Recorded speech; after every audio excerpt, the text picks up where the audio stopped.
It was said of the Bourbons that they learnt nothing and forgot nothing.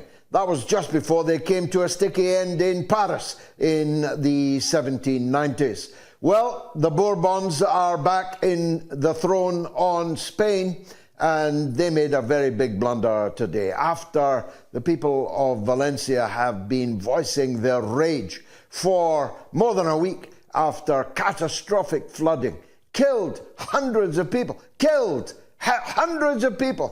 in Valencia, in Spain, in Joseph Borrell's garden. The king rolled up in his limousine, but he didn't take account of the attitude of the angry populace who pelted him, and he had to make a very rapid exit indeed. Undignified, to be sure, begging the question why Spain bothered reinstating a monarch in the first place. Spain ought to be a republic. Spain ought to be a decentralized republic. Spain ought to be a model of democracy, not a returned autocracy. But the British royal family are in even deeper trouble.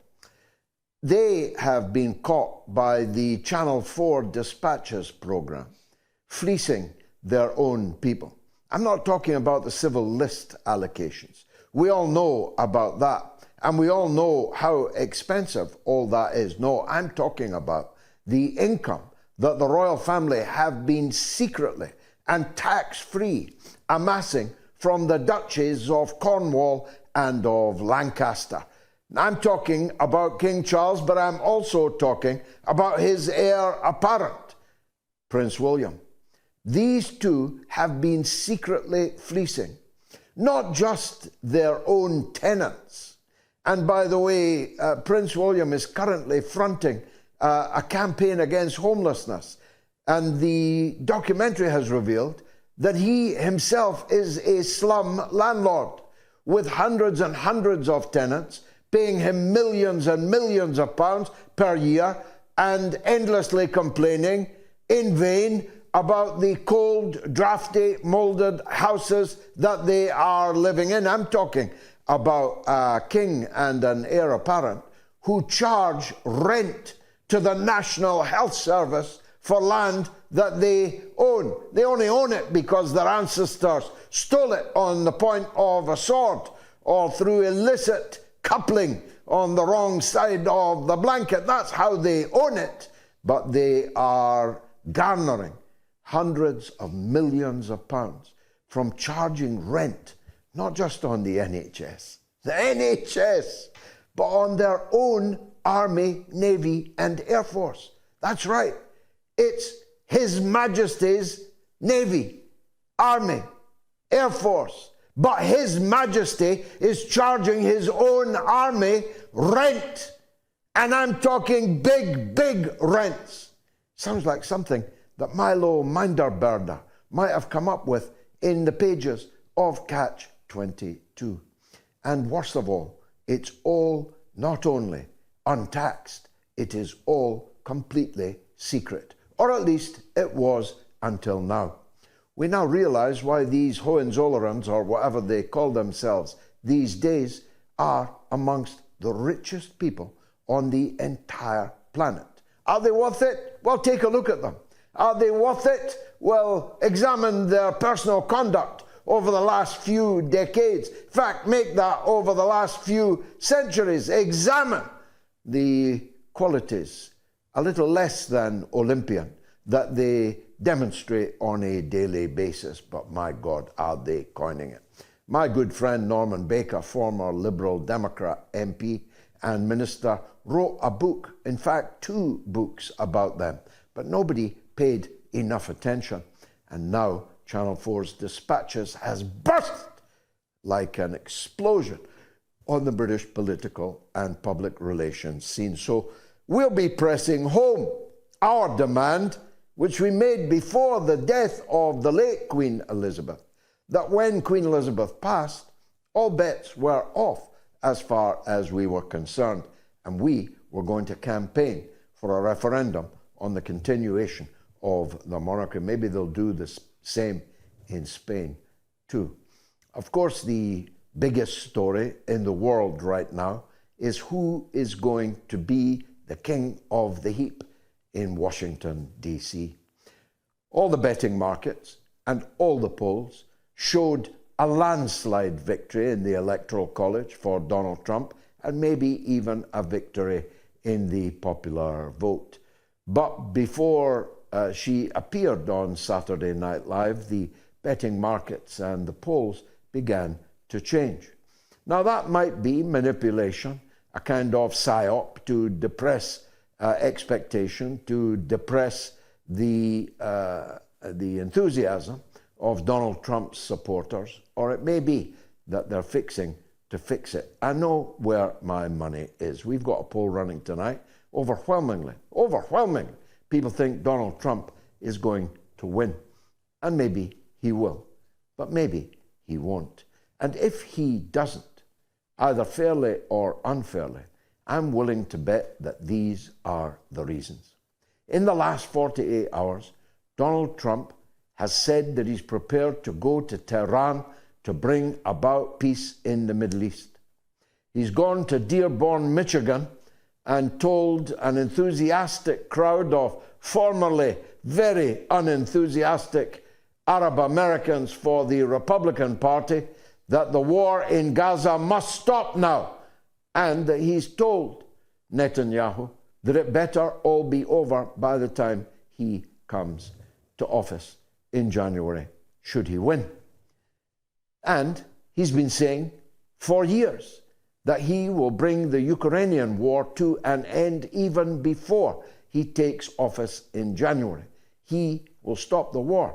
And the president of Russia just this week said they take President Trump's plan for peace seriously, and they support it. So the possibility, that's all, of peace in the Ukraine, of peace in the Middle East, of no war between the United States and Iran, is tantalizingly like a harvest moon suddenly in vision. Cue all the pundits are beginning to predict a Kamala Harris victory. What would that mean? Well, it will mean many things for the American people themselves, but that's their business. What it will mean for the world is World War III. What it will mean for the world is a doubling down of American support for the Zelensky regime in Kiev, and a doubling down in armed, bristling hostility between the United States and Russia. What it will mean is a continuation of the total support for Netanyahu's slaughter, genocidal frenzy, both in Gaza and in the Lebanon. What it will mean is war between the United States and Iran.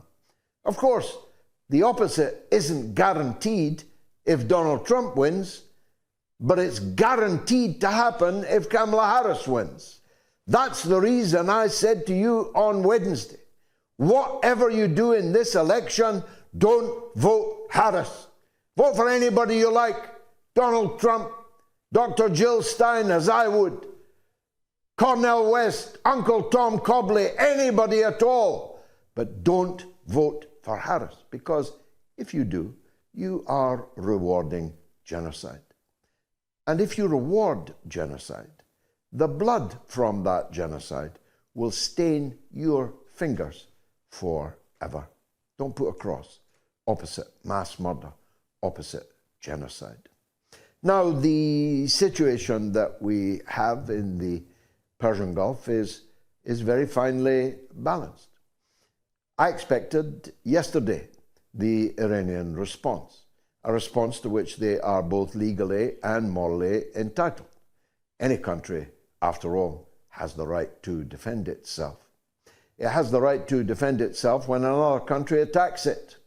Israel has, by their own announcements, attacked Iran 3 times and has declared they intend to attack for a 4th time. Iran has responded only twice. You really don't need to be a mathematics scholar to realize that this score is uneven, and that therefore Iran has every legal and moral right to respond for a third time. Iran has said that it intends its third response to be so devastating as to create a new political reality in the region, to not only establish deterrence, but to establish supremacy. Of course, Israel will always have its hundreds of nuclear weapons, but if it used them, it would be not just the end of the entire region, including all of America's favorite sons in the Persian Gulf, but it would be the end of the world, because no superpower allied to Iran is going to allow Iran to be nuclear annihilated by an upstart state of 8 million people, which is behaving ever more out of control. The mass murder in Gaza almost leaves me short of words.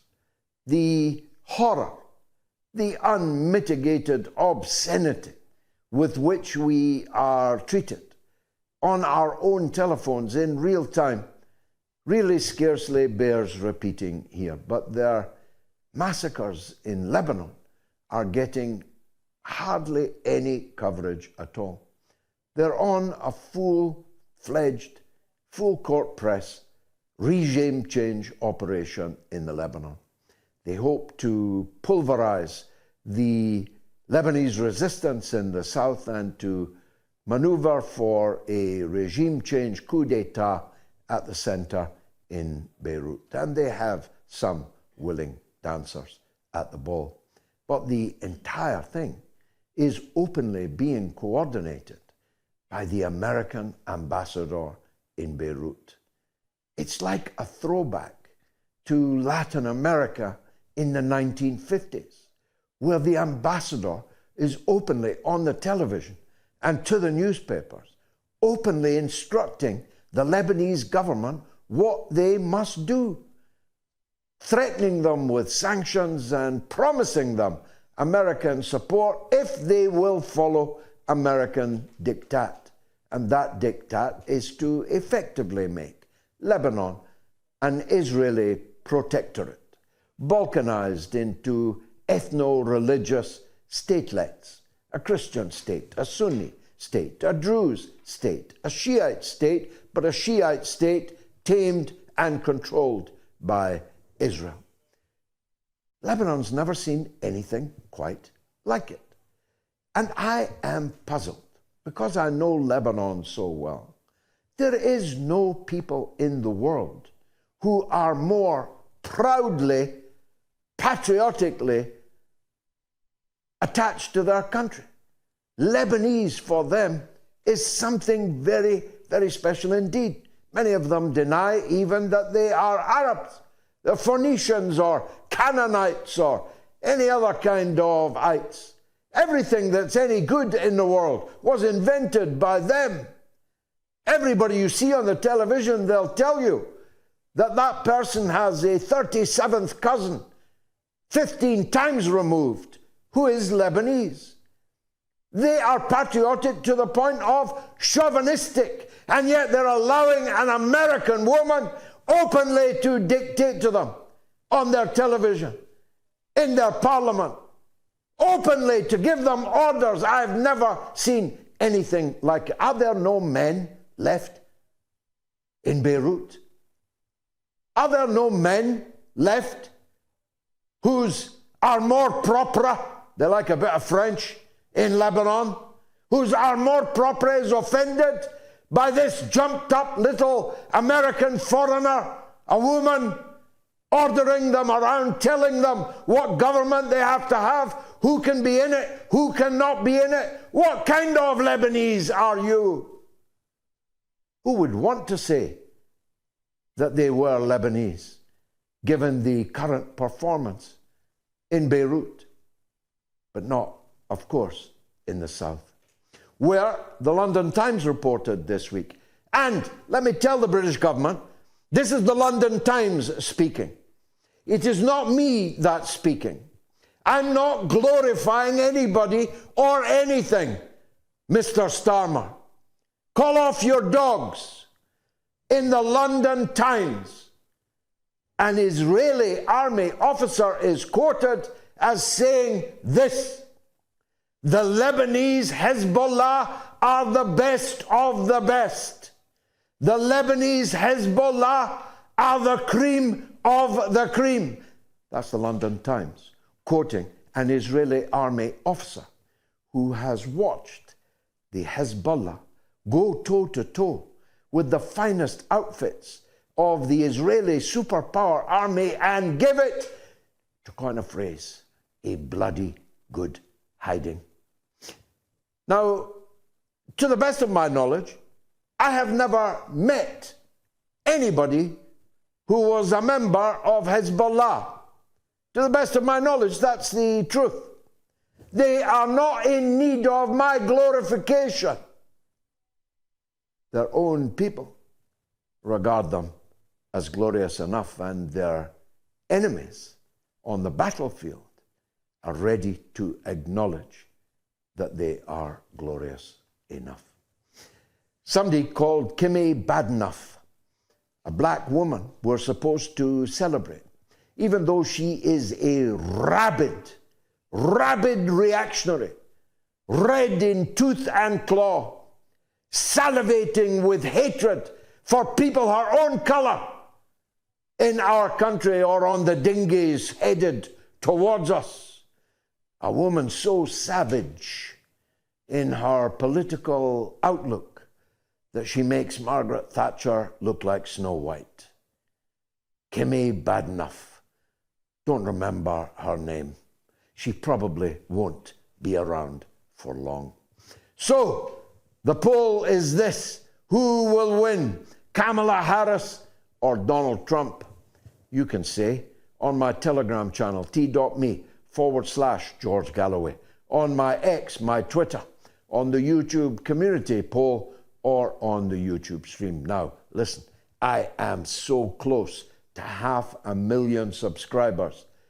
Well, I can only ask you again, if you haven't yet subscribed to my YouTube channel, it will cost you absolutely nothing. Please do it now. And if you are watching on the YouTube stream, why don't you tell all your friends and contacts that I'm on air, that the subjects are big, that the guests are great, and that the calls are pretty sharp too. They should be joining us. It's the mother of all talk shows.